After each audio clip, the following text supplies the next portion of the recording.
సూర్యోస్మి. నేను మీ విక్రమాదిత్య. ఆరోగ్యమే మహాభాగ్యం, ఆరోగ్యం భాస్కరాధీనం.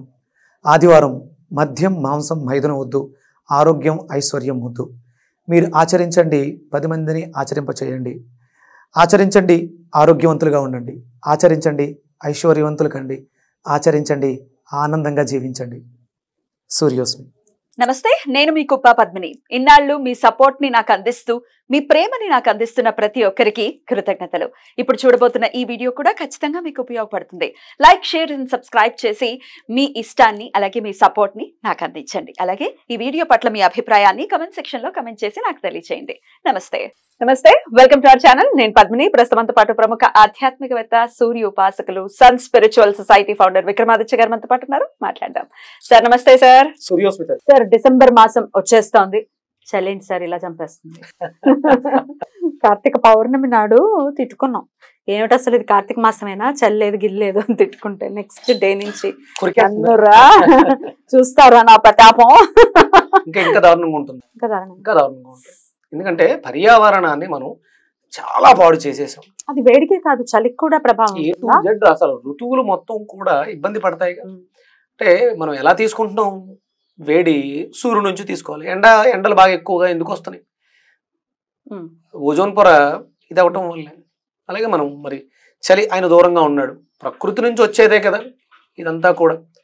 మనం పాడు చేసేసాం అన్ని రకాలుగా. అంటే నువ్వు భరించలేకపోతున్నావు అంటే దానికి కారణం నువ్వు బలహీనపడ్డావని అర్థం. ప్రకృతిలో వచ్చినటువంటి మార్పులకి నువ్వు ఆ అడ్డు భగవంతుడు ఏదో ఒక పొరనిచ్చాడు. సూర్యకిరణం అవసరం, ఎంతవరకు అవసరం మిగతా దాన్ని ఆయన ప్రొటెక్ట్ చేశాడు. దాన్ని మనం పాడు చేసేసాం. ఇప్పుడు ఓకే, పాడు చేయడం పక్కన పెడితే మనల్ని మనం పాడైపోయాం, వాటిని పాడు చేస్తాం. అంతే, రెండును. Right sir. ప్రకృతిలో మనం మనుషులం కాబట్టి మనం మాత్రమే చేయగలం ఇలాంటి పనులు. మనమే చేస్తాం. జంతువులన్నీ చక్కగా ఉన్నాయి. Right sir. ఎనీవేస్, చలి అయితే చాలా చాలా కొరికేసి చాలా ఇబ్బంది పెడుతోంది.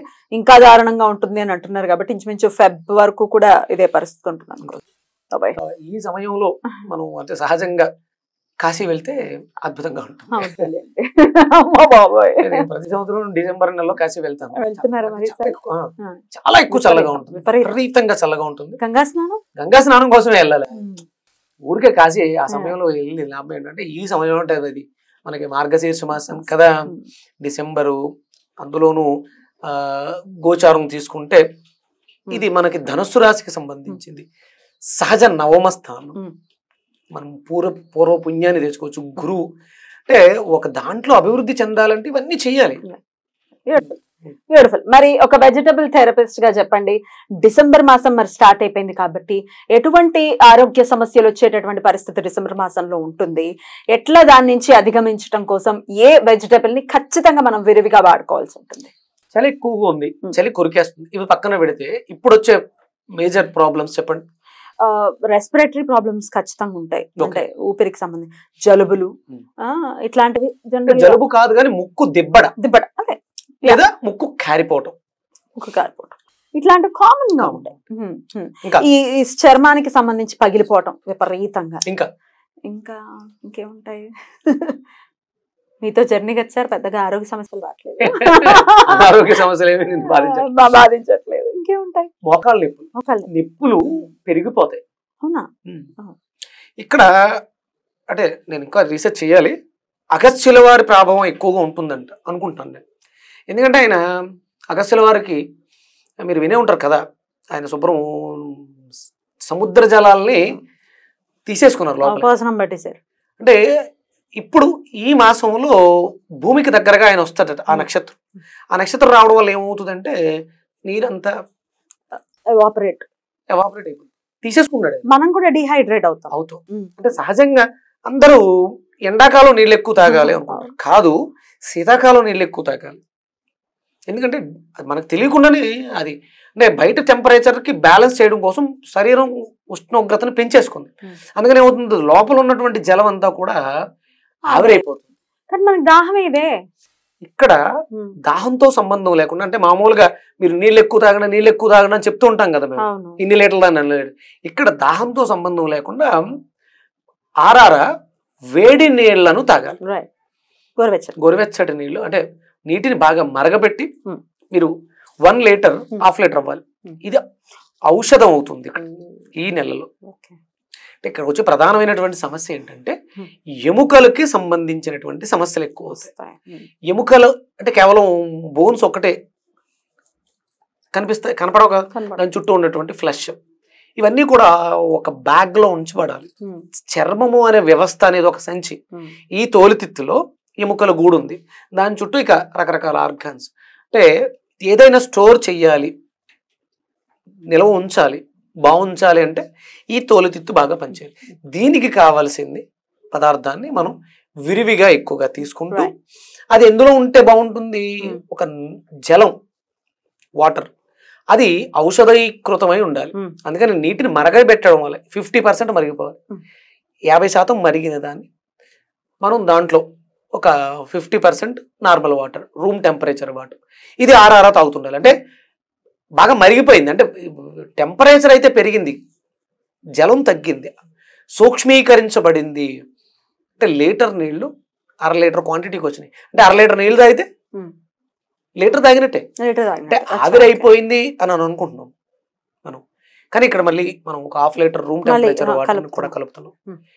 దాన్ని ఆ వేడిలో గోరువెచ్చగా ఉన్నప్పుడు సిప్ సిప్ చేస్తూ ఎక్కువగా నీళ్లు తీసుకోవాలి కంపల్సరీ. మీకు ఇక్కడ స్ప్లీన్ అనే ఆర్గాన్ యాక్టివ్ అవుతుంది. మన శరీరంలో స్ప్లీన్ ప్రకృతిలో ఉన్నటువంటి శక్తిని, ఎయిర్ ఎనర్జీని తీసుకుంటూ ఉంటుంది. తీసుకుని మణిపూరకానికి ఇచ్చి లోపలికి పంపిస్తూ ఉంటుంది. ఈ సైకిల్ జరుగుతుంది. మీకు ఈ సీజన్ లో పెదాలు ఆరిపోతుంది, పెదాలు ఇండికేట్ చేస్తాయి. ఇంకా మాట్లాడితే దీన్ని తడి చేస్తాం, మరి లోపలికి పంపించాలి కదా. అందుకని నీళ్ళుని అధికంగా తీసుకోవాలి. అంటే స్ప్లీన్ కి లిప్స్ కి సంబంధం ఉంది, ఇండికేట్ చేస్తూ. అందుకని మనం ఏం చేస్తాం, ఇక్కడేమో లిప్ బామ్ రాస్తాం, పెదాలు ఆరిపోతున్నాయని, ఒంటికేమో మాయిశ్చర్ రాస్తాం. అది అడిగింది ఏంటి, అడుగుతుంది ఏంటి, నీళ్లు. అది కూడా ఉష్ణంగా వేడిగా, అంటే ఎప్పుడు కూడా లోపలికి వేడి నీళ్ళు ఇవ్వాలి, ఒంటికి చల్ల నీళ్ళు ఇవ్వాలి. అందుకని మనకు అలవాటు చేయడానికి కార్తీక మాసం అంతా కూడా చన్నీటి స్నానాన్ని స్వామి చెప్పడం జరిగింది.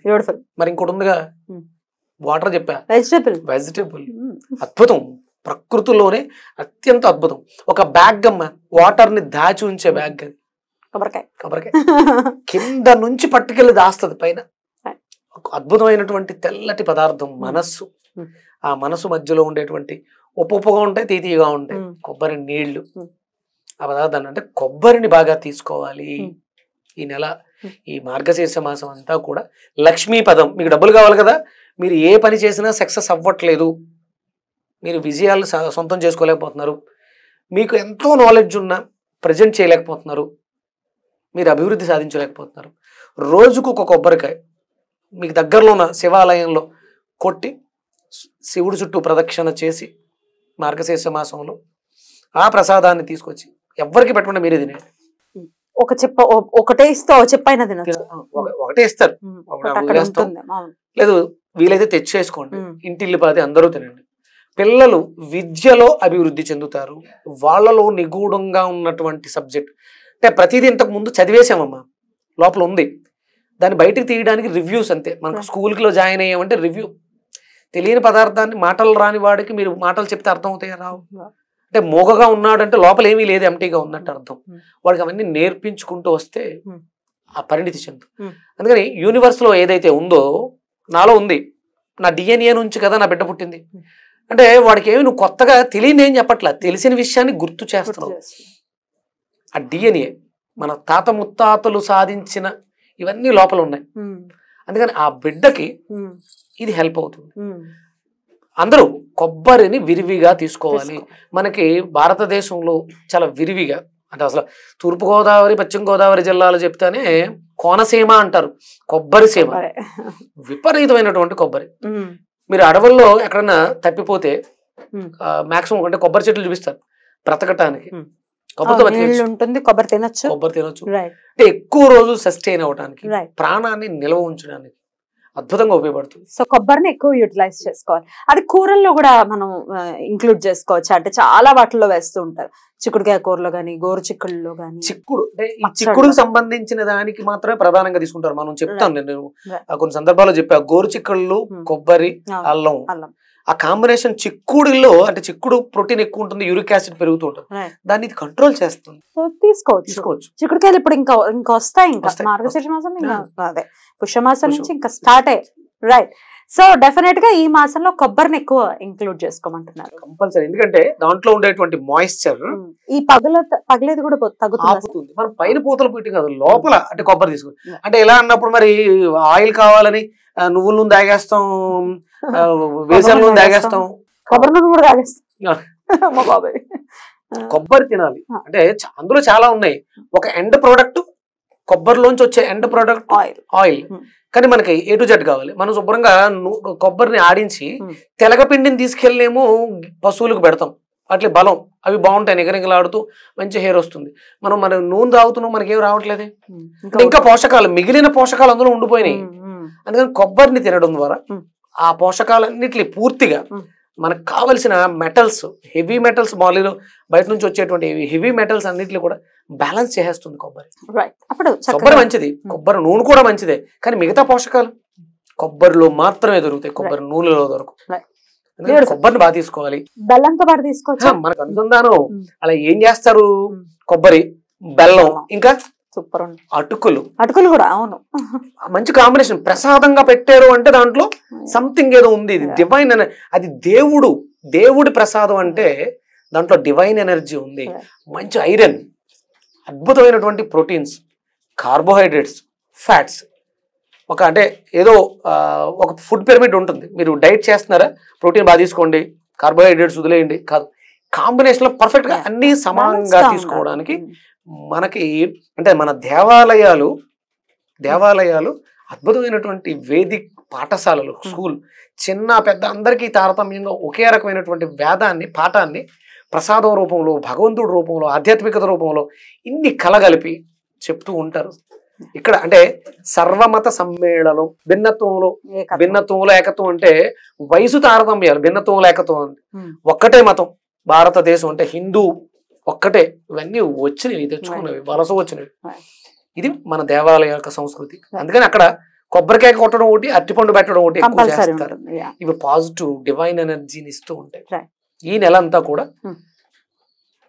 ఇష్టం, విష్ణుమూర్తికి ఇష్టం, పరమేశ్వరుడికి ప్రీతికరం. అంటే విష్ణుమూర్తి అంటే ఆయనకి ఇష్టం కదా, అందుకని ఆయనకి ఇష్టమైన దాన్ని మనం స్వీకరించడం ద్వారా మనం అంటే ఆయనకి కూడా ఇష్టం పెరుగుతుంది. అందుకని అటుకులు, బెల్లము, కొబ్బరి ప్రసాదంగా నివేదన చేసి దాన్ని మనం ఆహారంగా స్వీకరిస్తే ఆరోగ్యంగా జీవితం. బ్యూటిఫుల్ సార్, చాలా చక్కగా వివరించారు. బెల్లం, కొబ్బరి అనే కాంబినేషన్ మాక్సిమం రైట్ సార్, చాలా బ్యూటిఫుల్ గా ఎక్స్ప్లెయిన్ చేశారు. కృతజ్ఞతలు. నమస్తే.